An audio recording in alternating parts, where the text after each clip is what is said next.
نئے سرے سے شروع کریں۔ گزرتا وقت ان کے جس نشیمن پر بجلیاں گرا کر اسے راکھ بنا چکا ہے، اس راکھ سے وہ ایک نیا گھروندہ پھر تعمیر کریں۔ مگر انہوں نے اپنی زندگی اور اپنی خوشیوں پر اپنی بیٹی کو ترجیح دی، اسے بے پناہ محبت کے ساتھ پال پوس کر بڑا کیا۔ وقت کیسے گزرا اور کیسے ان کی چھوٹی سی نائمہ شباب کے دروازے پر آ پہنچی، انہیں معلوم ہی نہیں ہوا۔ اور اب بیٹی کی جدائی کا وہ وقت آن پہنچا تھا جو ہر ماں باپ پر بے حد کٹھن ہوتا ہے، مگر ان کے پاس تو نائمہ کے سوا کچھ اور نہیں۔ پھر جہاں نائمہ کی شادی ہو رہی تھی وہ اتنا بڑا گھرانہ تھا کہ اس گھر میں بیٹی سے ملنے جانے سے پہلے 100 دفعہ سوچنا پڑے گا۔ ہونے والا داماد ملک سے باہر پڑھ رہا ہے، پتہ نہیں کیسا ہوگا۔ بیٹی کی محبت میں انہوں نے داماد کے بارے میں زیادہ تحقیق کرنے کی کوشش ہی نہیں کی، بس رشتے والی خاتون کی بات پر بھروسہ کر لیا تھا۔ کچھ بعید نہیں تھا کہ وہ ان کی بیٹی کو لے کر ملک سے باہر شفٹ ہو جاتا، پھر تو وہ برسوں کے لیے اپنی بیٹی کی صورت کو ترس جائیں گی۔ انہیں بے اختیار عبداللہ کا خیال آیا۔ اگر یہ شادی اس سے ہو رہی ہوتی تو ایک فکر بھی انہیں دامن گیر نہیں ہوتی۔ وہ اب اس سے اتنی مانوس ہو چکی تھی کہ وہ انہیں اپنے بچوں جیسا لگنے لگا تھا۔ پھر اس کا تو کوئی تھا بھی نہیں، اسے تو وہ اپنے گھر میں ہی رکھ لیتی۔ میری بیٹی ہمیشہ میرے پاس ہی رہتی۔ پچھتاووں نے انہیں چاروں طرف سے گھیر لیا تھا۔ ان سے دامن چھڑانے کے لیے وہ شادی کی تیاریوں کے بارے میں سوچنے لگیں تو تفکرات نے انہیں پھر آ گھیرا۔ نائمہ کے سسرال والوں کے رنگ ڈھنگ سے انہیں کافی پریشانی تھی۔ وہ شہر کے سب سے بڑے کلب میں 2000 لوگوں کو بلا کر ولیمہ کرنے کا ارادہ رکھتے تھے۔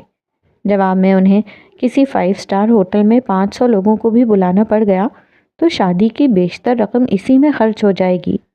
وہ جتنا بھی جہیز اور زیور بنا لیتے، ان لوگوں کے مقابلے میں وہ بہت کم اور معمولی ہی نظر آتا۔ زیور سے انہیں کچھ یاد آیا تو برابر لیٹی ہوئی نائمہ سے انہوں نے سوال کیا، بیٹا وہ تمہارے پاس ایک بڑا وزنی سونے کا لاکٹ اور چین تھی، وہ کہاں ہے؟ نائمہ اس وقت تصورات کی دنیا میں نیاگرا فالز کی سیر کر رہی تھی۔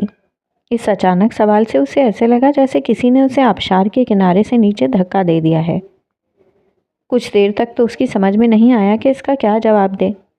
وہ سچ بتاتی تو والدہ سے بہت زیادہ ڈانٹ پڑتی۔ خیر ماں کو تو وہ کسی طرح منا ہی لیتی کہ لاڈلی بیٹی تھی، مگر یہ نہیں چاہتی تھی کہ ایک اچھے کام کو کسی کے علم میں لائے۔ مگر اب تو کچھ نہ کچھ بتانا تھا۔ اس نے کچھ جواب نہیں دیا تو آمنہ بیگم مزید گویا ہوئیں۔ میں سوچ رہی تھی کہ اتنا بھاری لاکٹ اور چین ہے، کیوں نہ اس کی جگہ ایک سیٹ بنوا لیا جائے؟ سیٹ کا نام بڑا ہوتا ہے، چین لاکٹ تو کسی گنتی میں نہیں آتے۔ ان کی یہ بات سن کر نائمہ کو ایک بات بنانے کا موقع مل گیا۔ اس نے ماں سے لپٹتے ہوئے کہا، امی وہ لاکٹ تو مجھے اتنا پسند ہے کہ کچھ حد نہیں، میں کسی قیمت پر اسے نہیں دوں گی، میں اسے اپنے ساتھ ایسے ہی لے جاؤں گی، آپ کچھ اور کر لیجئے۔ یہ کہہ کر نائمہ کی جان تو چھوٹ گئی، مگر بیٹی کے جواب سے آمنہ بیگم کی پریشانی اور بڑھ گئی۔ اسی پریشانی کے عالم میں نہ جانے کب ان کی آنکھ لگ گئی۔ نائمہ بھی زیادہ دیر تک جاگ نہ سکی۔ ایک دفعہ پھر نائمہ اسی میدان میں کھڑی تھی، بغیر کسی خوف اور پریشانی کے وہ ہر جگہ اڑتی پھر رہی تھی۔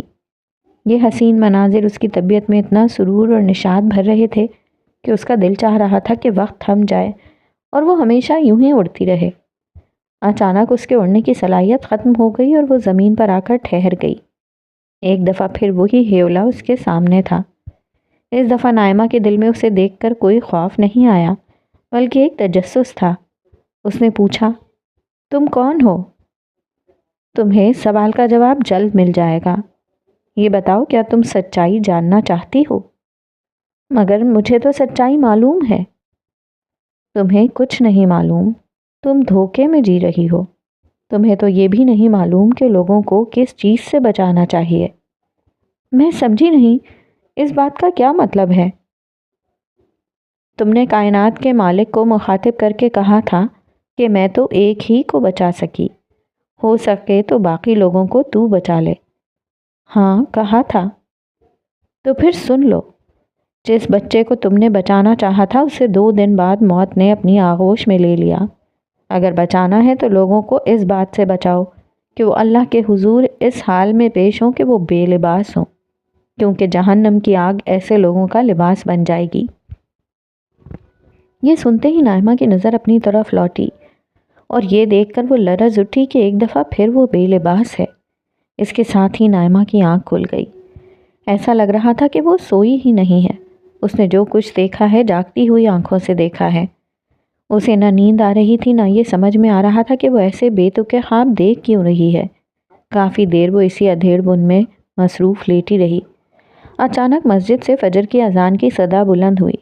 نائمہ کسی روبوٹ کی طرح اٹھی، واش روم جا کر وضو کیا اور نہ جانے کتنے عرصے بعد فجر کی نماز پڑھنے کھڑی ہو گئی۔ نائمہ کالج میں سارا دن کھوئی کھوئی رہی۔ وہ اس خواب کے مسئلے کو حل نہیں کر پا رہی تھی۔ آخر کار اس نے پھر نفسیات کے علم سے مدد لینے کا فیصلہ کیا۔ لائبریری جا کر اس نے کئی اور کتابوں کے علاوہ سیگمنٹ فرائیڈ کی کتاب دی انٹرپریٹیشن آف ڈریمز نکال کر پڑھنا شروع کی۔ یہاں اس کے سارے سوالوں کا جواب تھا۔ خواب کیوں آتے ہیں؟ ان کا مطلب کیا ہوتا ہے اور ان کو کیسے سمجھا جاتا ہے؟ جواب بالکل واضح تھے۔ یہ دبی ہوئی خواہشوں، لا شعور میں پوشیدہ اندیشوں، غصہ اور نفرت کے افکار و خیالات، بھولی ہوئی یادوں، روزمرہ پیش آنے والے واقعات جن کو ہم شعور سے تحت الشعور اور تحت الشعور سے لا شعور کے خانے میں ڈال دیتے ہیں، ان سب کے مشترکہ پیداوار ہوتے ہیں۔ خواب کا ظاہری پہلو اہم نہیں ہوتا، بلکہ خواب کا ظاہر کچھ اور حقائق کا ایک علامتی اظہار ہوتا ہے۔ خواب کا مطلب سمجھنے کے لیے خواب کے ظاہری پہلو کے بجائے یہ سمجھنا چاہیے کہ وہ کن حقائق یا خیالات کو علامتی طور پر بیان کر رہے ہیں۔ اس کے لیے حقائق کی تلاش اپنی زندگی کے واقعات، مشاہدات، جذبات اور ماضی و حال میں تلاش کرنا چاہیے۔ علم نفسیات اور خاص کر فرائیڈ کو پڑھنے کے بعد اس پر ساری بات بالکل واضح ہو گئی۔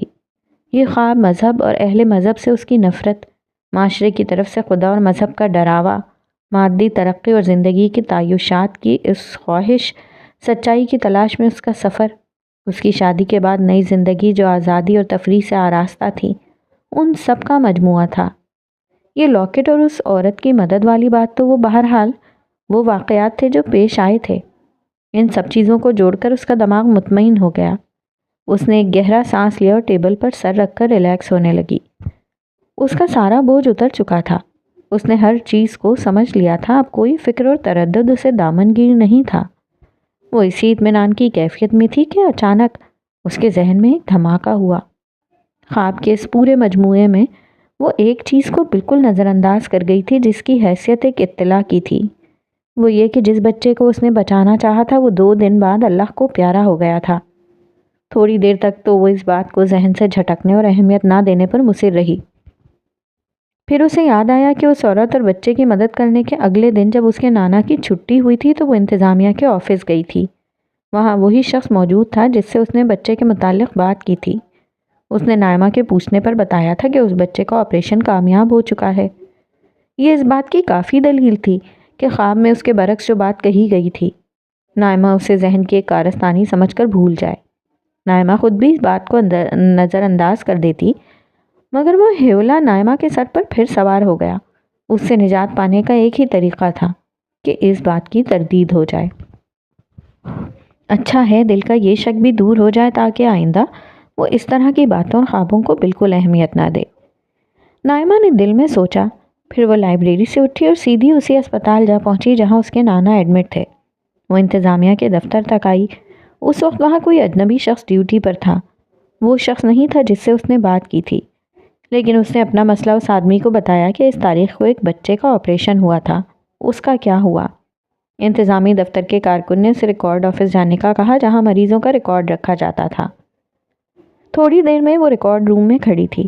اسے نہ اس عورت کا نام معلوم تھا نہ اس بچے کا، صرف تاریخ، آپریشن اور رقم جو اس نے جمع کرائی تھی یاد تھی۔ یہ ایک مشکل کام تھا، مگر اپنی خوبصورت شخصیت کی بنا پر اسے یہاں بھی لوگوں سے تعاون لینے میں زیادہ مشکل پیش نہیں آئی۔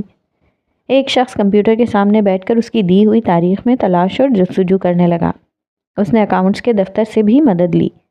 بات چونکہ بہت زیادہ پرانی نہیں تھی، اس لیے تقریباً نصف گھنٹے ہی میں معاملہ واضح ہو گیا۔ جس تاریخ میں نائمہ نے پیسے جمع کرائے تھے، اس تاریخ اور رقم کی مدد سے بچے کو ڈھونڈ لیا گیا۔ اسی روز اس بچے کا آپریشن ہوا تھا۔ آپریشن کامیاب رہا تھا۔ اس بچے کی طبیعت بہتر ہو رہی تھی، مگر 2 دن بعد اس بچے کی طبیعت اچانک بگڑی اور اس کا انتقال ہو گیا۔ نائمہ نے دوپہر کا کھانا نہیں کھایا۔ وہ اسپتال سے سیدھی گھر آئی تھی اور خاموشی سے کمرے میں جا کر لیٹ گئی تھی۔ ماں نے کھانے کا کہا تو کہہ دیا کہ کالج میں دوستوں کے ساتھ کھا لیا تھا۔ وہ خاموش لیٹی صرف ایک بات سوچ رہی تھی، تحلیل نفسی اور خواب کی تعبیر کے نفسیاتی علم سے سب کچھ تو معلوم ہو گیا تھا، مگر یہ جواب کہیں موجود نہیں تھا کہ جو واقعہ خارج میں پیش آیا، جس کا نائمہ کو کوئی علم نہیں تھا، وہ ٹھیک ٹھیک دنوں کے تعین کے ساتھ نائمہ کو خواب میں کیسے معلوم ہو گیا؟ اس ہیولے نے یہ کیسے بتا دیا کہ جس بچے کو اس نے بچانا چاہا تھا، جس کی خاطر اس نے اپنی محبوب ترین متاع کو بیچ دیا تھا، وہ ٹھیک 2 دن بعد مر گیا؟ یہ کیسے ممکن ہے؟ یہ سوال ہتھوڑا بن کر بار بار اس کے دماغ پر ضرب لگا رہا تھا۔ اسے لگ رہا تھا کہ نفسیات کے جس علم پر اسے یہ بھروسہ تھا کہ وہ انسان کا تجزیہ کر کے اس کے بارے میں سب کچھ بتا سکتا ہے، جس فلسفے پر اسے اعتماد تھا کہ وہ کائنات کی ہر گتھی سلجھا سکتا ہے، وہ سارے علم ناقابل بھروسہ اور نامکمل تھے۔ حقیقت اور سچائی کہیں اور تھی، کسی برتر جگہ پر۔ سوچتے سوچتے اس کے ذہن میں پہلے خواب کے بعد پیش آنے والے واقعات گھومنے لگے۔ لباس تقویٰ کا جو مطلب عبداللہ بتا رہا تھا، اس سے اسے اپنی برہنگی کا مطلب سمجھ میں آنے لگا۔ قرآن اللہ کی کتاب ہے اور محمد صلی اللہ علیہ وآلہ وسلم اللہ کے رسول ہیں۔ اس کے جو دلائل عبداللہ نے دیے تھے اور جنہیں اس نے صرف اس وجہ سے نظر انداز کر دیا تھا کہ یہ سب کچھ دشمن جاں عبداللہ کہہ رہا تھا، اب اس کی بنائی ہوئی فصیلوں کو توڑ کر اس کے دل و دماغ کی سلطنت میں اپنی جگہ بنانے لگے تھے۔ عبداللہ کی بات اس کے کانوں میں گونجنے لگی کہ رسول صلی اللہ علیہ وآلہ وسلم وہ باتیں بتا سکتے ہیں جو ابھی پیش ہی نہیں آئیں، جیسا وہ کہتے ہیں ٹھیک ویسا ہی ہو جاتا ہے۔ اتنے اعتماد سے مستقبل کی خبریں اور ماضی کے واقعات صرف اللہ ہی کی طرف سے بیان کیے جا سکتے ہیں۔ عبداللہ نے کوئی فلسفیانہ نکتہ نہیں اٹھایا تھا، صرف حقائق تھے، وہ حقائق جنہیں جھٹلایا نہیں جا سکتا۔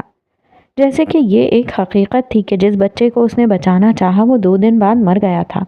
یہ بات اسے کسی طور معلوم نہیں تھی، مگر خواب میں وقت کے بالکل درست تعین کے ساتھ اسے یہ بات معلوم ہو گئی۔ یہ کیسے ممکن ہوا؟ اسے کچھ سمجھ نہیں آ رہا تھا۔ نائمہ کے سارے گھروندے ٹوٹ چکے تھے، مذہب کا دامن پہلے ہی ہاتھ سے نکل چکا تھا، فلسفے اور نفسیات کی مشکل کشائی آج مشکوک ہو چکی تھی۔ اگر کوئی اس سے خدا کے وجود کے حوالے سے بحث و مباحثہ کرتا تو وہ شاید کبھی اتنی جلدی نائمہ میں وہ تبدیلی نہیں لا سکتا تھا جو اب آ رہی تھی، مگر حقیقت یہ تھی کہ نائمہ کی ذہنی ساخت اور نفسیاتی شخصیت پر حملہ باہر سے نہیں اندر سے ہوا تھا۔ یہ ضرب اس قدر شدید تھی کہ اس نے نائمہ کے ہر دفاعی مورچے کو مسمار کر دیا تھا۔ اس کی پرانی شخصیت ایک دھماکے کے ساتھ فنا ہو چکی تھی۔ وہ جس تجربے سے حال ہی میں گزری تھی وہ بظاہر ایک خواب تھا۔ وہ چاہتی تو بآسانی اس خواب کو نظر انداز کر دیتی، مگر وہ بے حس نہیں تھی کہ ذہنوں کی گرہوں اور الجھنوں کو فراموش کر کے جانوروں کی زندگی گزارنا شروع کر دے۔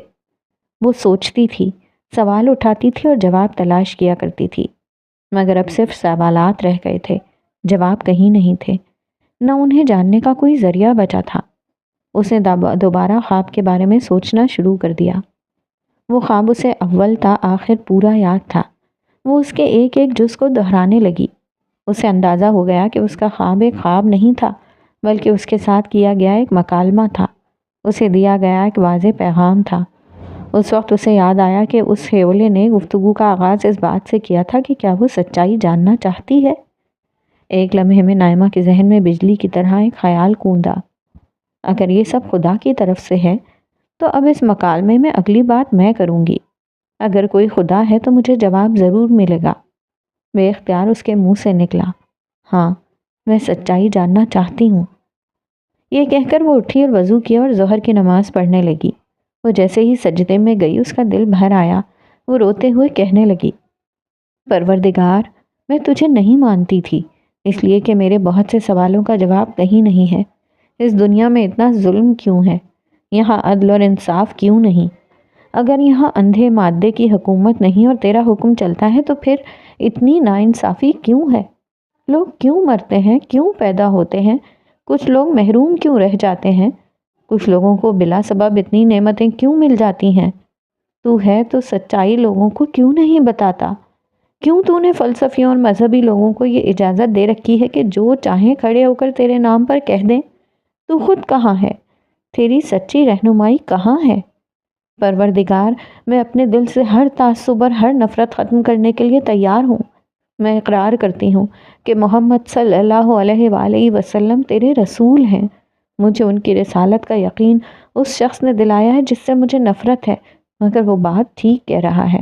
میں اس کی نفرت کے باوجود یہ اقرار کرتی ہوں کہ وہ سچ کہہ رہا ہے، مگر ابھی پورا سچ مجھے معلوم نہیں ہوا۔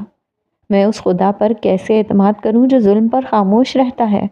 میں اس خدا سے کیسے محبت کر لوں جو محرومیوں کو جنم دیتا ہے؟ میں اس خدا پر کیسے یقین کروں جو سچ کھول کر نہیں بتاتا؟ نائمہ بہت دیر تک روتی رہی اور سجدے میں مسلسل یہ دعا کرتی رہی۔ چوتھا باب، والعصر۔ ایک ہفتہ اور گزر گیا۔ عبداللہ نے اب اسماعیل صاحب کے گھر آنا چھوڑ دیا تھا۔ نائمہ کو اس کے ہونے نہ ہونے میں کوئی دلچسپی بھی نہیں تھی۔ اس کی شادی کے دن اب بہت قریب آ چکے تھے۔ گھر والوں کا اصرار تھا کہ نائمہ اب کالج جانا چھوڑ دے، مگر اس کا کہنا تھا کہ وہ اپنی تعلیم شادی کے بعد بھی جاری رکھنا چاہتی ہے، اس لیے جب تک ممکن ہوا وہ کالج جائے گی۔ اس میں ایک بہت بڑی تبدیلی آ چکی تھی جسے ہر شخص نے محسوس کر لیا تھا۔ وہ 5 وقت نماز باقاعدہ پڑھنے لگی تھی۔ اس تبدیلی پر اس کے نانا ابو اور امی دونوں بہت خوش تھے۔ فاریہ بھی بہت مطمئن تھی، تاہم اسے یہ بات بہت عجیب لگی کہ اب نائمہ اپنی شادی اور مستقبل کے حوالے سے بہت زیادہ پرجوش نہیں رہی تھی۔ لڑکیاں شادی قریب آنے پر زیادہ خوشی محسوس کرتی ہیں، مگر نائمہ کا معاملہ یہ تھا کہ ایک محیب اداسی نے اس کا احاطہ کر لیا تھا۔ نائمہ کا مسئلہ کیا تھا؟ اسے نہ کسی نے پوچھا، نہ اس نے کسی کو بتایا۔ سب سمجھ رہے تھے کہ شادی اور آنے والی زندگی کے متوقع اندیشوں نے نائمہ کو خدا کی طرف راغب کر دیا ہے۔ وجہ کچھ بھی ہو، سب خوش تھے۔ پریشانی اگر کوئی تھی تو شادی کے انتظامات کے وسائل جمع کرنے کی تھی، مگر یہ اسماعیل صاحب اور آمنہ بیگم کی پریشانی تھی۔ انہوں نے نائمہ کو اس مسئلے کی خبر تک نہیں ہونے دی تھی۔ وہ نہیں چاہتے تھے کہ ان کی بیٹی کی خوشیوں میں پریشانی کا کوئی شائبہ بھی آئے۔ یہ بات کسی کو نہیں معلوم تھی کہ نائمہ کا اللہ تعالیٰ سے بہت گہرا اور مضبوط تعلق قائم ہو چکا تھا۔ یہ تعلق اس 5 وقت نماز سے کہیں زیادہ گہرا تھا جو وہ بظاہر لوگوں کو پڑھتی ہوئی نظر آتی۔ اس کی دن رات ایک ہی دعا تھی کہ سچائی اس پر کھول دی جائے۔ ایک روز عشاء کی نماز سے فارغ ہو کر وہ مصلی پر بیٹھی ہوئی دعا کر رہی تھی۔ اس کی آنکھیں بند تھیں اور ان سے مسلسل آنسو جاری تھے۔ اسی اثنا میں نانا ابو اس کے کمرے میں داخل ہوئے۔ اسے اس حال میں دیکھ کر وہ ایک دم ٹھٹک سے گئے۔ ان کی نواسی میں اتنی بڑی تبدیلی آ چکی تھی، اس کا انہیں اندازہ نہیں تھا۔ ان کے لیے تو یہی بہت بڑی بات تھی کہ ان کی نواسی نماز پڑھنے لگی تھی، مگر اب وہ اللہ کے سامنے بیٹھ کر رو رہی تھی۔ یہ چیز ان کے تصور میں بھی نہیں تھی۔ وہ کچھ دیر تک محبت آمیز انداز میں اسے دیکھتے رہے اور پھر واپس لوٹ گئے۔ تھوڑی دیر بعد وہ دوبارہ لوٹے۔ اس دفعہ ان کے ہاتھ میں قرآن مجید تھا۔ اس دوران میں نائمہ دعا سے فارغ ہو چکی تھی۔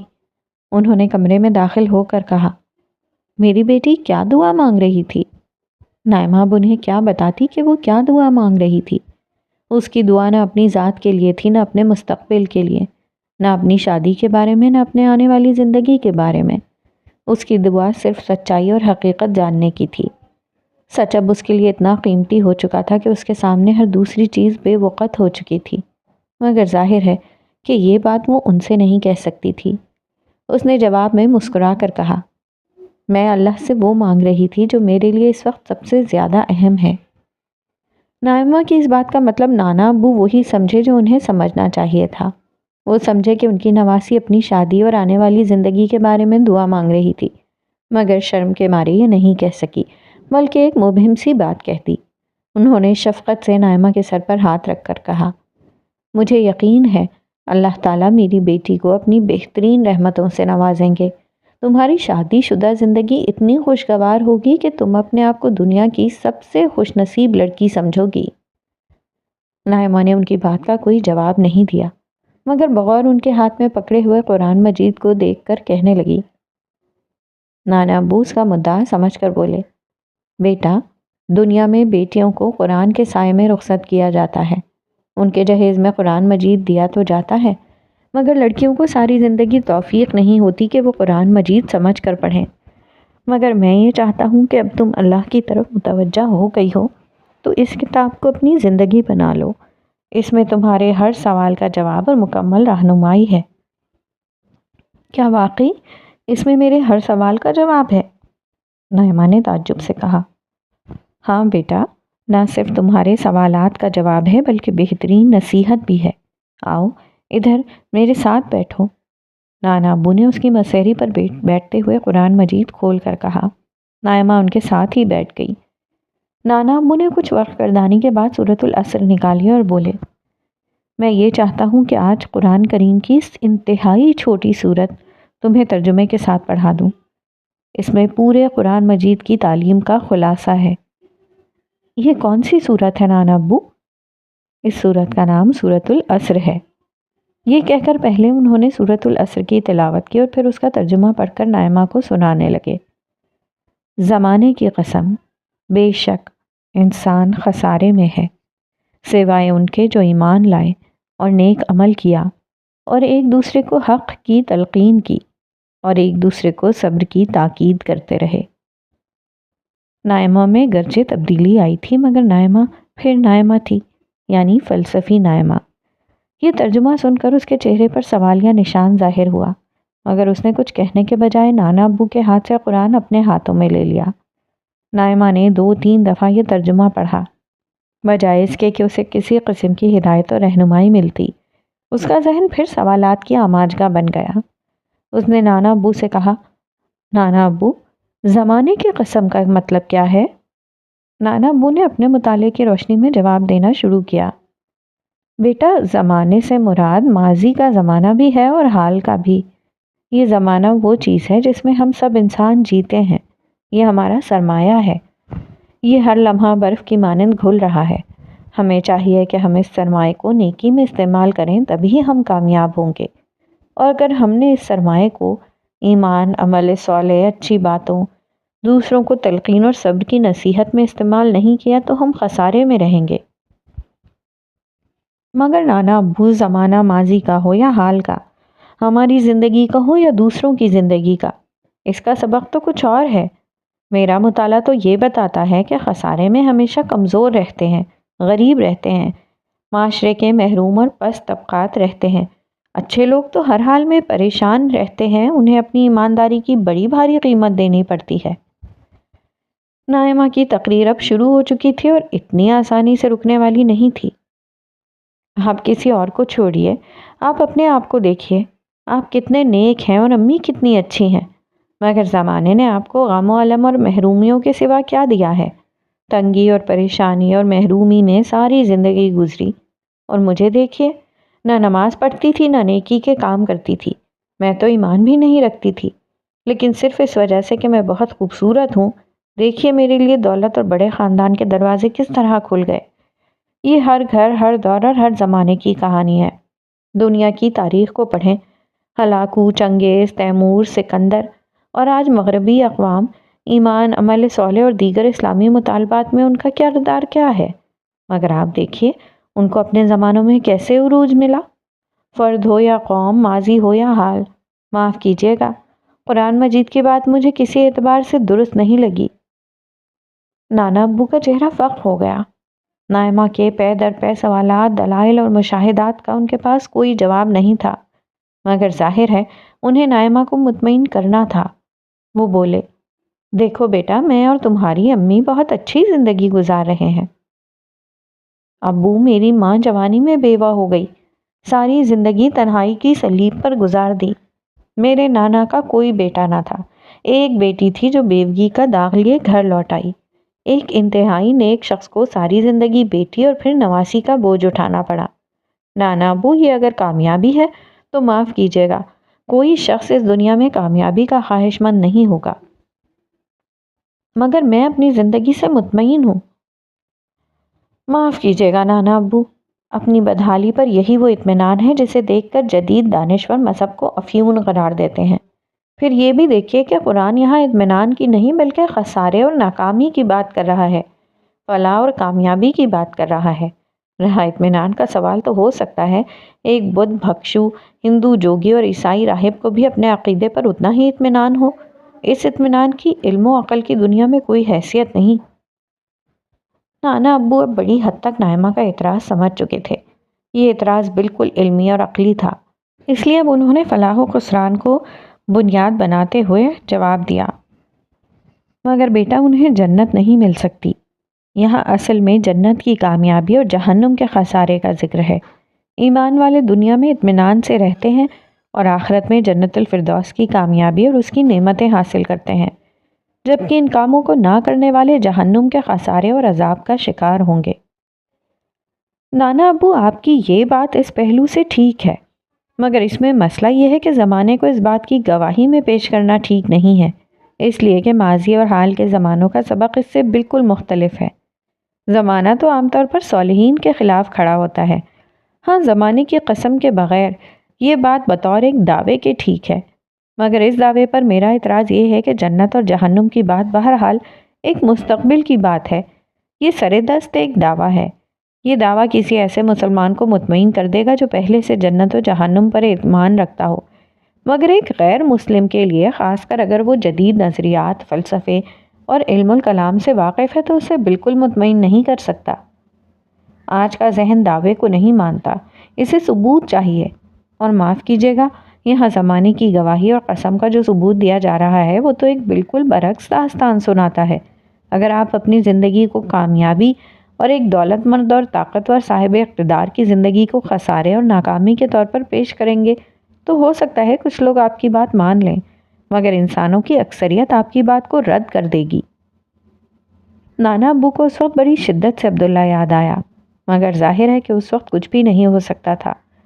ان کے دل کی گہرائیوں سے صدا نکلی، کاش تمہاری شادی عبداللہ کے ساتھ ہو رہی ہوتی، وہ تمہیں تمہارے ہر سوال کا جواب مجھ سے بہتر دے دیتا۔ یہ اسماعیل صاحب کے دل کی صدا تھی، مگر ان کی زبان پر قفل ہی پڑا رہا۔ نائمہ کو ان کے چہرے کے تاثرات سے اندازہ ہو چکا تھا کہ اس کی بحث نے ماحول کو خراب کر دیا ہے۔ وہ ان کا دل رکھنے کے لیے بولی، سوری نانا ابو، ہو سکتا ہے میں ہی غلط ہوں، مگر میں سوچوں گی، آپ پریشان نہ ہوں۔ اسماعیل صاحب کو بھی عافیت اسی میں لگی کہ سیز فائر کر لیں۔ ان کی نواسی جس حد تک راہ راست پر آ گئی ہے اسی پر مطمئن ہو جائیں، ایسا نہ ہو کہ مزید گفتگو سے ان کی نواسی نماز بھی چھوڑ دے۔ چنانچہ وہ یہ کہتے ہوئے اٹھ گئے، بیٹا اب تم آرام کرو، انشاءاللہ بعد میں بات کریں گے۔ اسماعیل صاحب کے جانے کے بعد نائمہ اداسی کے عالم میں خاموش ہو کر بیٹھ گئی۔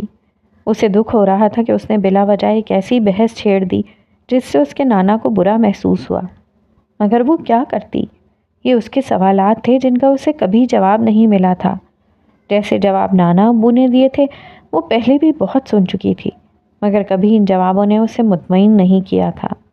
اس نے قرآن بھی خود پڑھنے کی کوشش کی تھی، مگر سچی بات یہ ہے کہ قرآن مجید نہ کبھی پہلے اس کی سمجھ میں آیا تھا نہ اب آ سکا۔ قرآن مجید اور اس کے درمیان ایک بنیادی ذہنی رکاوٹ تھی جو اس کے فلسفیانہ پیش منظر سے پیدا ہوئی تھی۔ وہ یہ کہ قرآن مجید دعوے سے بات شروع کرتا ہے، جبکہ نائمہ کسی ایسی چیز کو علمی حیثیت دینے کے لیے تیار ہی نہیں تھی جو دعوے سے شروع ہو۔ نانا سمیت جن مذہبی لوگوں سے اس کا واسطہ پڑا تھا ان میں سے کبھی کسی نے قرآن کے دلائل کا ذکر نہیں کیا تھا۔ اس نے مذہبی لٹریچر کو بھی پڑھ رکھا تھا، مگر یہ سارا مذہبی لٹریچر اس بات کو ذہن میں رکھ کر لکھا گیا تھا کہ پڑھنے والا پہلے ہی توحید، رسالت اور آخرت کا قائل ہے اور پہلے ہی مان چکا ہے۔ اس لٹریچر کے زیادہ تر لکھنے والوں کو علم ہی نہیں تھا کہ جدید ذہن میں کیا تبدیلی آ چکی ہے۔ اس لٹریچر کا زور سمجھانے سے زیادہ منوانے اور دھمکانے پر تھا۔ پھر اس کا بنیادی ماخذ قرآن مجید کا گہرا فہم بھی نہیں تھا۔ صدیاں ہوئی تھیں کہ امت مسلمہ نے قرآن مجید کو اٹھا کر کونے میں رکھ دیا تھا۔ قرآن مجید جس گہرائی میں جا کر گفتگو کرتا ہے وہ حقائق ابھی گنتی کے چند لوگوں تک محدود تھے۔ باقی رہا لٹریچر تو وہ قرآن کے فکر و فلسفے سے زیادہ مسلکی اختلافات، فرقہ واریت، سیاسی سوچ اور فروعی معاملات پر مبنی تھا۔ یہ لٹریچر نائمہ کے لیے بیکار تھا۔ جو کچھ اس لٹریچر میں تھا وہ قرآن میں نہیں تھا، اور جو قرآن میں تھا وہ نائمہ کے فلسفیانہ ذہن کو قبول نہیں تھا۔ اس معاملے میں واحد استثناء عبداللہ کی گفتگو تھی جو انتہائی مدلل اور دل کو چھو لینے والی تھی۔ بقول عبداللہ کے یہ دلائل قرآن سے ماخوذ تھے، مگر ظاہر ہے وہ عبداللہ کے آگے دستے سوال دراز نہیں کر سکتی تھی۔ یہ کچھ اس کی انا کا مسئلہ بھی تھا اور کچھ عبداللہ کے پس منظر کا بھی۔ اس پر متضاد یہ کہ عبداللہ اس کی ماں اور نانا کی محبت میں شریک ہو چکا تھا۔ اس پہلو سے گویا وہ اس کا رقیب بن گیا تھا۔ اپنے رقیب کو وہ رازدان کیسے بناتی؟ اپنے دشمن کے آگے جھکنا اسے بالکل اچھا نہیں لگتا تھا۔ دشمن بھی وہ جسے وہ ٹھکرا چکی تھی، اسی کے سامنے اب وہ سوالی بن کر کیسے چلی جاتی؟ رات کافی ہو چکی تھی۔ نائمہ کو جلد سونے کی عادت تھی۔ وہ سونے لگی تو حسب عادت دانت صاف کیے، پھر دل میں آیا کہ تو وضو بھی کر لیا۔ بستر پر لیٹنے کے بعد وہ اللہ تعالیٰ سے دعا کرتی رہی۔ اسے اس کے سوالوں کا جواب تو نہیں مل رہا تھا، مگر نہ جانے کیوں اسے اب یہ اعتماد ہوتا جا رہا تھا کہ وہ جو کہتی ہے اللہ تعالیٰ اسے سنتے ضرور ہیں۔ اسی سوچ میں غرق وہ نیند کی وادی میں جا پہنچی۔ اٹھو نائمہ، سونے کا وقت ختم ہو گیا، بہت نیند لے لی تم نے، اب جاگنے کا وقت آ گیا ہے۔ یہ آواز نائمہ کے کانوں میں تیسری دفعہ آئی۔ پہلی 2 دفعہ یہ آواز اتنی ہلکی تھی کہ گہری نیند میں وہ سمجھ نہیں سکی کہ کیا ہو رہا ہے۔ تیسری دفعہ آواز اتنی بلند تھی کہ نائمہ نے خود کو نیند سے بیدار ہوتا ہوا محسوس کیا۔ کچھ دیر تک وہ بے حس و حرکت پڑی رہی۔ اسے سمجھ میں نہیں آ رہا تھا کہ وہ نیند میں ہے یا جاگ چکی ہے۔ اب کوئی آواز اسے نہیں پکار رہی تھی۔ اسے نہیں معلوم تھا کہ وہ کہاں تھی۔ اس کے چاروں طرف پھیلی ہوئی تاریکی اور سناٹے کی دبیس چادر نے ارد گرد کے ہر منظر کو اپنے اندر نگل لیا تھا۔ اس کی آنکھوں کے سامنے بس ایک سیاہ آسمان پھیلا ہوا تھا۔ دور دور تک نہ کوئی بادل تھا اور نہ چاند کی روشنی کے کوئی آثار۔ اگر روشنی تھی تو جگمگاتے ستاروں کی تھی۔ یوں لگتا تھا کہ جیسے آسمان کی سیاہ قبا میں جگمگ جگمگ ہیرے جڑے ہوئے ہوں۔ نائمہ کو یہ منظر بے حد دلکش لگا۔ وہ ہر چیز سے بے نیاز ہو کر اس منظر کو دیکھنے میں مگن ہو گئی۔ وہ کافی دیر تک اسی حالت میں رہی کہ یکا یک آسمان پر موجود ایک روشنی میں حرکت شروع ہوئی۔ یہ روشنی آہستہ آہستہ نائمہ کی سمت چلی آ رہی تھی۔ کچھ ہی دیر میں نائمہ کو معلوم ہو گیا کہ یہ روشنی وہی چمکیلا ہیولا تھا جو ہمیشہ نائمہ کو نظر آتا تھا۔ ہیولا نائمہ کے قریب آ کر فضا میں معلق ہو گیا تھا۔ کچھ دیر تک نائمہ اس ہیولے کو دیکھتی رہی۔ وہ شاید اس کی طرف سے کچھ کہے جانے کی منتظر تھی، مگر دیر تک جب کوئی صدا نہ آئی تو وہ بولی، آپ وہی ہے نا جس نے کہا تھا کہ کیا تم سچائی جاننا چاہتی ہو؟ آج میں سچائی جاننا چاہتی ہوں۔ ہیولے سے وہی مانوس سی آواز آئی، مجھے معلوم ہے کہ تمہارے ذہن میں کیا سوال ہے۔ جواب سے پہلے سوال سن لو۔ تم جاننا چاہتی ہو کہ خدا ظلم پر خاموش کیوں رہتا ہے؟ تم جاننا چاہتی ہو خدا محرومیوں کو جنم کیوں دیتا ہے اور کیوں نیک لوگوں کے ساتھ وہ برا ہونے دیتا ہے اور بروں کے ساتھ بھلائی ہونے دیتا ہے؟ تم جاننا چاہتی ہو کہ خدا سچ کھول کر کیوں نہیں بتاتا، کیوں وہ اپنی موجودگی اور سچائی کا ناقابل تردید ثبوت پیش نہیں کرتا؟ یہی 3 سوال ہیں نا تمہارے ذہن میں؟ نائمہ کو اس لمحے محسوس ہوا کہ اس کی زندگی کی ساری الجھنیں اور اس کی ساری جستجو کو اس ہیولے نے ان 3 سوالوں میں سمیٹ دیا تھا۔ ہاں یہی 3 سوال ہیں، مگر ان سے پہلے یہ بتائیے کہ آپ کون ہیں؟ میں عصر ہوں، وقت کا بیٹا، خدائے ذوالجلال کی ایک ادنا مخلوق، اپنے آقا کا ایک حقیر غلام۔ یہ بات نائمہ کے اوپر سے گزر گئی۔ وہ مزید کچھ پوچھنا چاہتی تھی، مگر اب اسے اس ہیولے نما وجود سے کچھ الجھن سی ہونے لگی تھی۔ اسے محسوس ہوا کہ اگر یہ ہیولا کچھ قابل فہم شکل میں آ جائے تو شاید وہ یکسو ہو کر بات کر سکے۔ اپنی الجھن کا اظہار کرتے ہوئے اس نے پوچھ ہی لیا، آپ کی کوئی شکل نہیں ہے؟ مجھے اس ہیولے جیسے وجود سے الجھن ہو رہی ہے۔ میری شکل ہے، لیکن تم اسے سمجھ نہیں سکتی۔ لیکن تمہاری سہولت کے لیے میں ایک انسانی شکل میں تمہارے سامنے آ جاتا ہوں۔ یہ الفاظ ختم ہوئے تو ہیولا آہستہ آہستہ نیچے آنا شروع ہوا اور اس کے قریب زمین پر آ کر ٹھہر گیا۔ پھر یک بیک یہ ہیولا ایک انسانی قالب میں ڈھلنا شروع ہوا اور تھوڑی دیر میں نائمہ کو یوں لگا کہ یونانی داستانوں کا کوئی رومانوی دیوتا انسانی شکل میں مجسم ہو گیا ہو۔ یہ قالب انسان کا تھا، مگر کسی طور بھی یہ کوئی انسانی شکل نہیں تھی۔ انسان اتنے حسین نہیں ہو سکتے۔ نائمہ نے اپنی پوری زندگی میں اتنا پرکشش آدمی نہیں دیکھا۔ نائمہ بے خود ہو کر اسے دیکھے جا رہی تھی۔ وہ چاہتے ہوئے بھی اپنی نظر اس کی طرف سے نہیں ہٹا پا رہی تھی۔ وہ انسانی وجود یا یونانی دیوتا جو بھی تھا دھیرے سے نائمہ کے پاس بیٹھ گیا۔ اسی لمحے نائمہ کے اندر کی عورت جاگی۔ اسے احساس ہوا کہ وہ اس شخص کے سامنے بے حجاب زمین پر لیٹی ہوئی ہے۔ وہ بے اختیار اٹھی اور کچھ سمٹ کر بیٹھ گئی۔ اس کے ساتھ ہی اس نے اپنے وجود پر نظر ڈالی۔ یہ دیکھ کر اسے یگونا اطمینان ہوا کہ آج وہ برہنہ نہیں ہے۔ پہلی دفعہ اس کے جسم پر لباس موجود تھا۔ اس کی حالت دیکھ کر اثر کے چہرے پر ہلکی سی مسکراہٹ آ گئی اور وہ بولا، گھبراؤ نہیں، میں انسان نہیں ہوں۔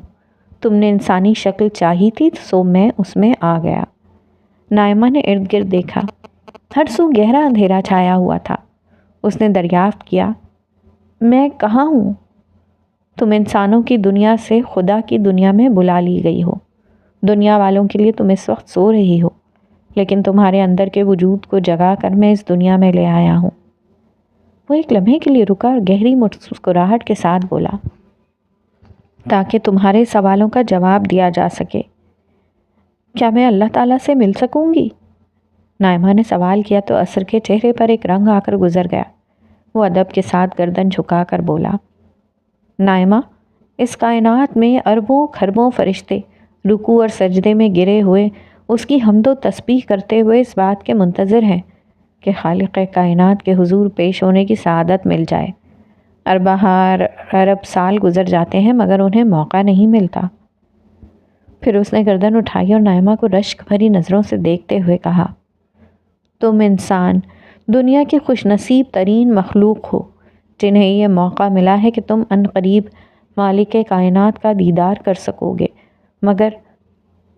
مگر کے بعد اس نے لمحہ بھر کو توقف کیا اور ایک تلخ حقیقت کے بیان کے ساتھ اپنی بات پوری کر دی۔ تم انسان بہت بد نصیب ہو۔ تمہاری اکثریت نے یہ موقع ہمیشہ کے لیے ضائع کر دیا۔ مگر اس میں ہمارا کیا قصور ہے؟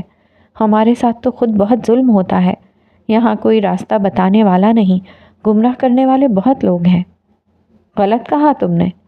ہدایت اللہ تعالیٰ نے اپنے ذمے لے رکھی ہے۔ یہاں یہ ممکن ہی نہیں کہ کوئی انسان دیانت داری کے ساتھ سچائی تلاش کرے اور اسے پا نہ سکے۔ مگر تم انسان اپنے تعصبات، خواہشات اور جذبات سے اوپر نہیں اٹھتے، اس لیے ہدایت سے محروم رہ جاتے ہو۔ ہدایت کیا ہوتی ہے؟ یہاں تو ہر شخص اور ہر گروہ کی اپنی سچائی ہے۔ ہم کس کی بات مانیں اور کس کی بات نہ مانیں؟ نائمہ نے اپنے جیسے بہت سے دیگر لوگوں کا المیہ ایک سوال کی شکل میں سامنے رکھ دیا۔ ہدایت خدا کی نظر نہ آنے والی ذات کو عقل کی آنکھوں سے دریافت کر لینے کا نام ہے۔ یہ کائنات میں پھیلے آثار کی بنیاد پر اس کی اعلیٰ صفات کو دریافت کر لینے کا نام ہے۔ یہ اس کی عظمت اور محبت کے احساس میں جینے کا نام ہے۔ یہی وہ سچائی ہے جس پر کائنات کا ذرہ ذرہ شاہد ہے۔ یہاں ہر چیز اپنے مالک کے وجود، رحمت، ربوبیت اور عنایات کی گواہ ہے۔ مالک نے کائنات کی ہر شے کو تم انسانوں کی خدمت میں لگا رکھا ہے، مگر تم کبھی بھولے سے بھی نہیں سوچتے کہ ہر لمحے تم کس کی عنایتوں میں جیتے ہو۔ وہ اگر ہوا بند کر دے تو تم ایک لمحے میں مر جاؤ گے۔ وہ پانی بند کر دے تو پیاس سے تڑپ تڑپ کر مر جاؤ۔ سورج، سمندر، بادل، دریا، فضا، غرض آسمان و زمین کی ہر شے تمہاری خدمت کرتی ہے۔ تمہارے ہاتھ، پاؤں، اعضاء و قوا، دیکھنے اور سننے کی صلاحیت سب اس کی عطا ہے۔ تمہیں کبھی توفیق نہیں ہوتی کہ دل سے اس کا شکر کرو، اس سے محبت کرو، اس کی عظمت کے احساس میں جیو۔ نائمہ کا سر اعتراف میں جھک گیا۔ اثر بولتا رہا، نائمہ، تمہیں غربت کا بہت شکوہ ہے۔ ان لوگوں کے متعلق کیا خیال ہے جن کی آنکھیں نہیں ہوتی، ہاتھ نہیں ہوتے، پاؤں نہیں ہوتے؟ مگر ایسے لوگوں کا پیدا کرنا بھی تو ظلم ہے۔ نائمہ کے اندر کی فلسفی نے کہا، جو اس وقت بھی بیدار تھی، یہ ظلم کا اندھیرا نہیں، ہدایت کی روشنی ہے۔ اندھے اس لیے پیدا کیے جاتے ہیں کہ تمہارے جیسے عقل کے اندھوں کو حقیقت نظر آنے لگے۔ گونگے، بہرے، لنگڑے، لولے اس لیے پیدا کیے جاتے ہیں کہ بے حس اور خدائی نعمتوں سے بے پرواہ لوگ ان محروم لوگوں کو دیکھ کر اپنی نعمتوں کو دریافت کریں۔ مگر تم انسان نہ خدا کے احسانوں کو دیکھ پاتے ہو اور نہ اپنی نعمتوں کو۔ تم صرف ناشکرا پن کرتے ہو اور شرک و الحاد کی گندی نالی میں لوٹ کر خوش ہوتے ہو۔ تم انسانوں کو شرم نہیں آتی کہ جس عظیم رب کی نعمتوں میں جیتے ہو اسے بھول بیٹھے ہو، کھاتے اس کا دیا ہو اور مالا دوسرے کے نام کی جپتے ہو؟ اس کائنات میں زندہ ہو جو خدا کی عظمت کی گواہ ہے، مگر دلوں میں غیر اللہ کی عظمت ہے۔ اس دھرتی پر زندہ ہو جس کا ذرہ ذرہ خدا کی کبریائی کا اعلان کرتا ہے، مگر اپنے خود ساختہ اکابرین کو تم نے خدا کے برابر لا بٹھایا ہے، یہاں تک کہ تم لوگ ان ساری سچائیوں کو دیکھ کر بھی خدا کے وجود کا انکار کر دیتے ہو۔ نائمہ کا سر شرمندگی میں جھکا ہوا تھا۔ مگر تم نے مالک سے رجوع کیا ہے، تم نے اپنے تعصب کی ہر دیوار کو توڑ دیا ہے، تم اپنی خواہشوں سے بلند ہو چکی ہو۔ یاد رکھو، ایسے لوگوں کو اللہ تعالیٰ کبھی بے سہارا نہیں چھوڑتے، انہیں ضرور ہدایت دیتے ہیں۔ باقی کسی نفس پرست، خواہش پرست اور متعصب انسان کی ان کی نگاہ میں کوئی وقت نہیں۔ ان قریب ایسے لوگوں کو وہ اپنے قہر میں کچل کر رکھ دیں گے، مگر انہوں نے مجھے تمہارے پاس اسی لیے بھیجا ہے کہ میں تمہارے سوالوں کا جواب دوں۔ تم ایک سچی انسان ہو، اس لیے جو پوچھنا ہے پوچھ لو، آج تمہارے ہر سوال کا جواب ملے گا۔ نائمہ نے کچھ سکون کا سانس لیا کہ اثر اس پر غصہ کرنے کے بجائے اصل بات کی طرف آ گیا تھا۔ تاہم اثر کے اپنے وجود کے بارے میں نائمہ کے ذہن میں ابھی تک الجھن تھی۔ اس نے پہلے اسی گرہ کو کھولنا چاہا۔ میں آپ کو سمجھ نہیں سکی، آپ کون ہیں؟ اثر کا کیا مطلب ہے؟ وقت کا کوئی بیٹا کیسے ہو سکتا ہے؟ دیکھو، کائنات کی ہر شے اللہ کی مخلوق ہے، تم انہیں جس طرح بھی سمجھو، مگر دراصل وہ اللہ کی مخلوق ہوتی ہیں۔ وقت بھی اللہ کی مخلوق ہے۔ وقت سے بہت سی چیزوں نے جنم لیا ہے، دن، لمحہ، گھنٹہ، برس، صدی، قرن، یہ سب وقت کے اجزاء ہیں۔ انہیں تم وقت کی اولاد سمجھو۔ اور اثر، یہ کیسی اولاد ہے؟ میں یعنی اثر وقت کی سب سے اہم اور بڑی اولاد ہوں۔ وقت کی باقی اولادیں ہمیشہ موجود رہتی ہیں، مگر میں صرف اس وقت ظاہر ہوتا ہوں جب کوئی رسول اس دنیا میں بھیجا جاتا ہے۔ میں رسولوں کے دور کا وقت اور ان کا زمانہ ہوں۔ رسول میں کیا خاص بات ہوتی ہے؟ رسول جب آتا ہے تو اللہ تعالیٰ دنیا کے معاملات میں کھل کر اور اعلانیہ مداخلت شروع کر دیتے ہیں۔ عام حالات میں وہ ایسا نہیں کرتے، مگر اپنے رسول کے ذریعے سے وہ انسانوں سے کھل کر کلام کرتے ہیں، ان کے سوالوں کا جواب دیتے ہیں، ان کی کھلی رہنمائی کرتے ہیں اور آخرکار سزا و جزا برپا کر دیتے ہیں۔ بات ابھی بھی نائمہ پر واضح نہیں ہوئی تھی۔ اس کے چہرے پر موجود غیر یقینی کیفیت کو اثر نے پڑھ لیا تھا۔ اگر تمہیں اسی بات کو سمجھنے میں زیادہ دلچسپی ہے تو پہلے تمہیں اپنے تیسرے سوال کا جواب حاصل کرنا چاہیے، یعنی خدا سچ کھول کر کیوں نہیں بتاتا؟ کیوں وہ اپنی موجودگی اور سچائی کا ناقابل تردید ثبوت پیش نہیں کرتا؟ کیونکہ اسی سوال کے جواب میں تمہیں معلوم ہو جائے گا کہ اثر کیا ہوتا ہے۔ اثر رسول کا زمانہ ہوتا ہے، اور یہی وہ زمانہ ہے جس میں سچ بالکل واضح کر کے کھول دیا جاتا ہے۔ اثر کی اس بات سے نائمہ نے اتفاق کرتے ہوئے پراشتیاق لہجے میں کہا، ٹھیک ہے، پہلے اسی بات کا جواب دیجیے۔ اس کے اشتیاق پر اثر مسکرایا اور بولا، چلو اٹھو، میں اس سوال کا جواب تمہیں بتاتا ہوں، لیکن یہ جواب میں تمہیں براہ راست دکھاؤں گا۔ تمہیں میرے ساتھ ماضی کی دنیا میں چلنا ہوگا۔ یہ کہتے ہوئے اثر کھڑا ہو گیا اور اپنا ہاتھ نائمہ کی طرف بڑھایا۔ نائمہ اس کا ہاتھ پکڑتے ہوئے جھجک رہی تھی۔ یہ دیکھ کر اثر نے کہا، میرا ہاتھ پکڑ لو اور اٹھو، میں انسان نہیں ہوں۔ نائمہ کھڑی ہو گئی، مگر وہ ابھی تک اثر کا ہاتھ تھامتے ہوئے ہچکچاہٹ کا شکار تھی۔ ہمیں وقت میں پیچھے کی سمت سفر کرنا ہے، میرا ہاتھ نہیں تھاموں گی تو یہاں تنہا رہ جاؤ گی۔ نائمہ نے حوصلہ کر کے اثر کا ہاتھ تھام لیا۔